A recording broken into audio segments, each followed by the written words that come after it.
So, welcome back. Nandito tayo ulit ngayon sa Project FJ62. This is episode 4 of Project FJ62. So, ang tanong, bakit ko ba siya kinuha?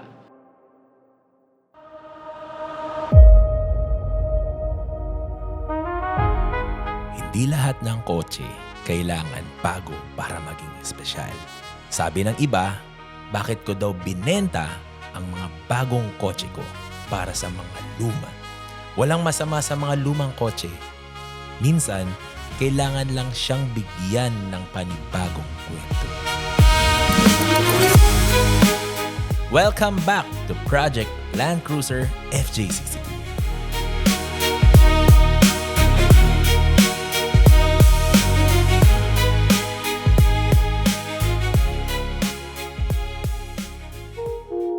So technically, ang daming nagme-message sa Facebook ng mga offers nila ng mga Land Cruiser. Di lang Land Cruiser, mga patrol, may mga old school na mga sasakyan. Usually, pagka ganitong senaryo kasi, unang titignan mo is yung pictures muna. Papasend mo muna yung pictures. Pangalawa, kung magkano. Pangatlo, kung feasible ba or kinilig ba tayo dun sa dalawang yon. Pag kinilig tayo doon, kukunin natin at pupuntahan. So ngayon, may isang Facebook friend na nag-message na parang kinukulit tayo na, Boss Mark, baka itong kotse na to is bagay sa'yo. Which is, sige nga, patingin nga, ganyan. So nakita ko, FJ62. So technically, hindi katulad ng ibang like 76 series, nung pumunta kami ng Cebu, kumbaga lahat yan, takbo ka, sugal yan. Pero itong FJ62 na to, this is something na parang hindi ako kinilig when it comes pag sinend pa lang sa akin nung kotse.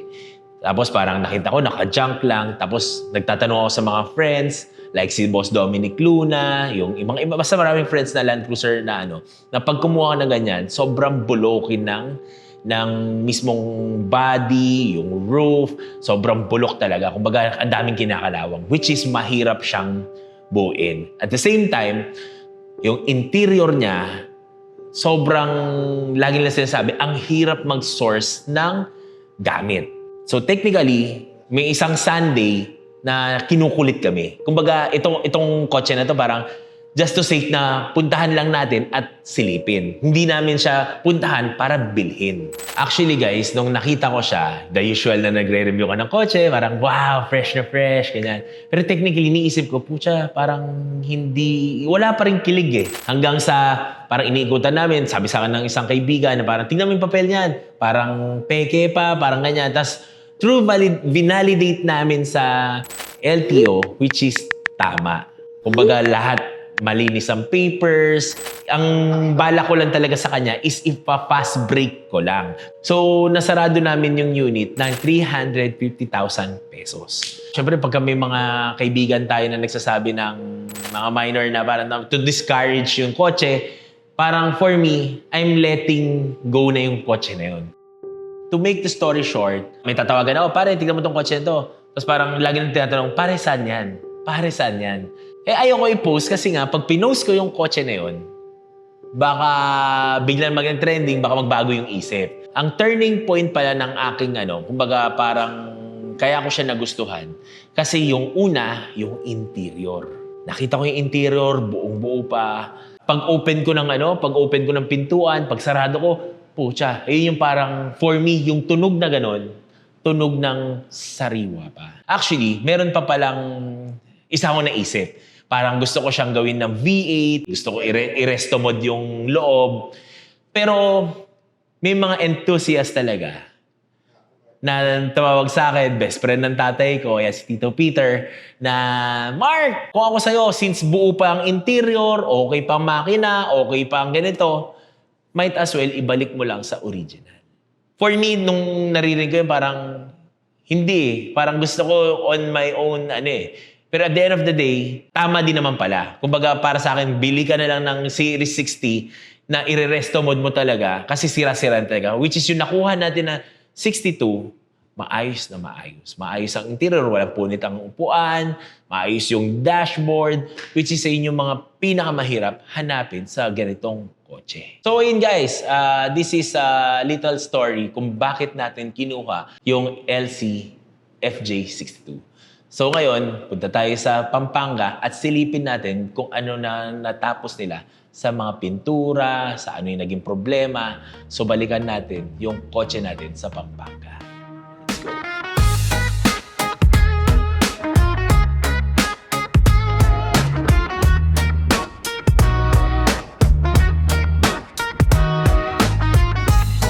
So right now guys, on the way tayo ulit ngayon sa Pampanga at sisilipin natin yung progress ng ating build, and this is episode 4 ng ating FJ62 na build. So tingnan natin kung ano yung mga natapos, sisilipin din natin yung side quest na rin natin yung LC100 kasi nandun yung yung kotse natin. So ngayon, nandito tayo sa Manila. Bago tayo umuwi ng Isabela, usually pag nandito tayo sa Manila, dumadaan tayo talaga sa Pampanga in order na mapasyalan na rin yung kotse. So, ngayon, pabalik na tayo sa Isabela, dadaanan muna natin yung FJ62 natin. Kasi nagsisend sila ng mga updates sa atin, like yung hood, may mga butas na, yung roofing may butas na. Ayun kasi ang sakit ng FJ62.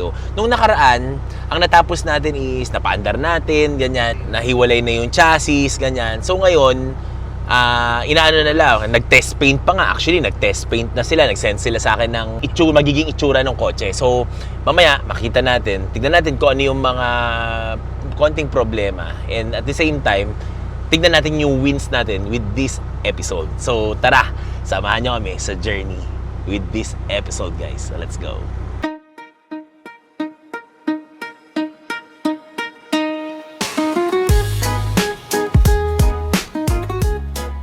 So ito yung natin, FJ62.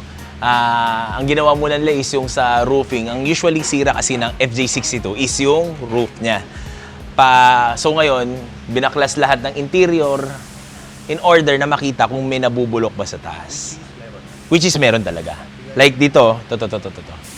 Ayan, dito, banda dito. So yan, ni-repair na nila dito. Nilatero na nila. And yun, so far, sa harap lang, sa bandang likod, wala na. Yung script to metal na, naglagay na anti-corrosion na na pintura. Ito, may mga inayos dito kasi may mga butas na to. So, inayos yan. Other than that, yung hood na lang ang naging problema niya is ang daming butas. So, maghahanap tayo ng surplus sa Japan. Ito yung test paint natin ng ang color code niya is 4G8 beige metallic. So, medyo similar naman sa sa dati niyang kulay. Though tumingin kami sa internet kung kung parehas. Parang marami kasing daming color code ng meron 4G8, may na 4E9, ganyan. Pero ang 1989 na ganito is 4G8 ang color code. So ito yung hood niya, ayan, ang dami ng butas. Imbis na ipapa-repair, kailangan bilhin na lang tayo ng bagong para hindi alon-alon. Orig pa rin pare.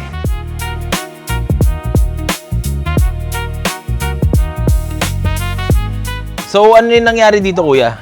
Ano yung mga parang sinend nyo na na... Ito boss yung may tama. Ito yung black? Opo, black. Usually, pagka ganito, since o-open na natin, guys, palitan na natin ng bago.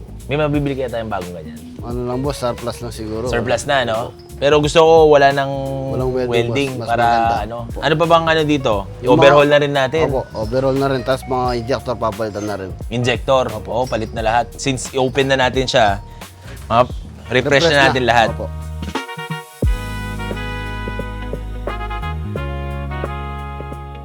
So guys, nandito tayo ngayon sa Pampanga and silipin natin yung 100 at silipin natin yung 62.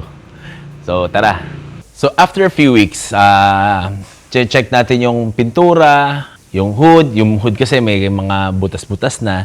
So check natin na pinturahan na yung buong kaha. Ang kailangan lang gawin is yung pang ilalim. So ngayon, nandito tayo ngayon sa Pampanga and yan, check natin kung medyo yan, silipin natin.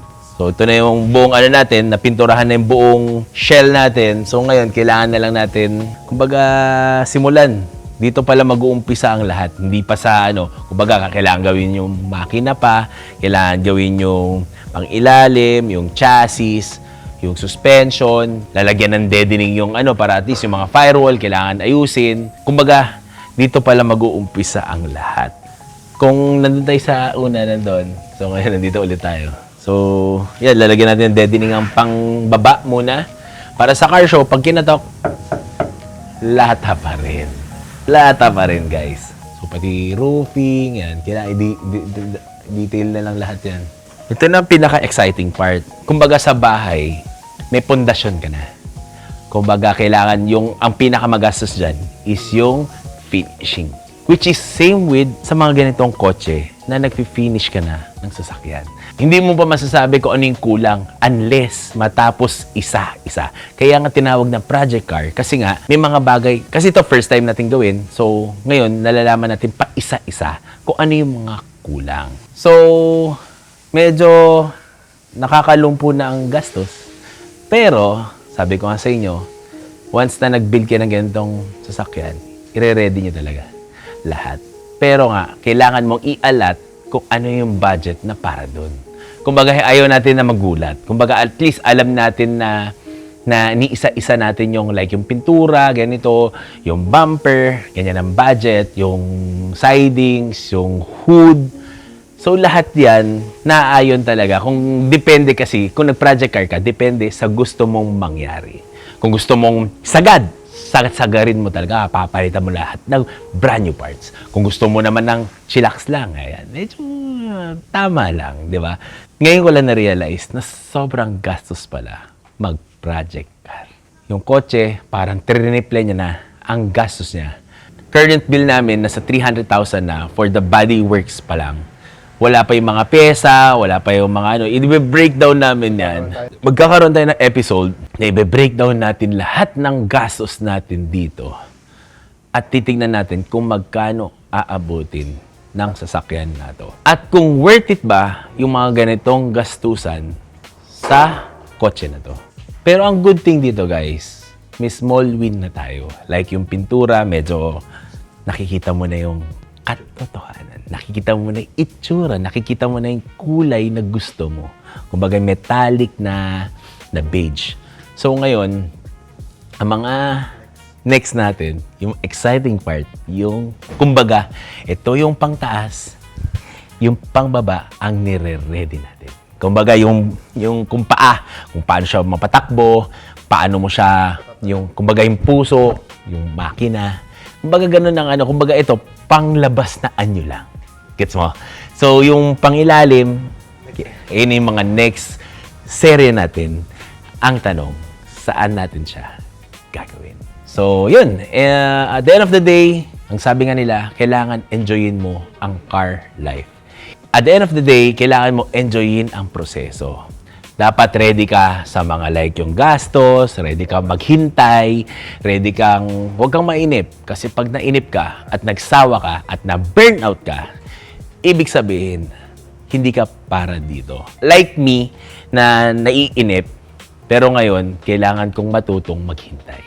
Parang buhay lang yan guys. Pag nainip ka, talo ka. Marami kang level na dadaanan in order na marami ka ring matututunan. Kumbaga, yung process na yun, nandito pa lang kami sa grade 1. Marami kaming natutunan, marami kaming na-experience at marami kaming bagay na hindi namin ine-expect na mangyayari. So, guys, ito lang sinasabi ko sa inyo. Hindi natin hawak ang future natin. You need to deal with it kung ano magiging problema and kailangan mong solusyonan kung ano dapat ang gagawin sa problema na yun. So, that's it. This will end my vlog and see you on the next vlog. Let's go.